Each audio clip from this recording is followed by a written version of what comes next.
Want to know how to create a mini quiz game with a scoring system in Java? So in this video, I'm going to simply explain you how this code works and how you can create a quiz game with scoring system. So first we import scanner to take user input and create a score variable. We then ask questions one by one. For numeric answers, we use equals indoor case. So that should be under line 13 and line 16 as well.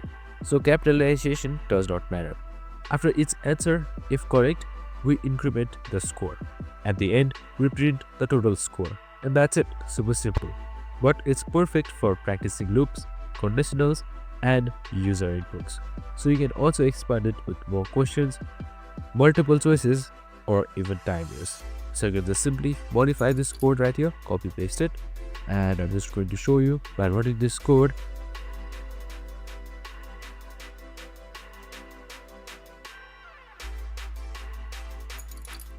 So this should be your total score as it is shown right here as well. And that's it. I hope this video helped. If it did, make sure to like, subscribe, and tune in with us for more of these videos. See you in the next one.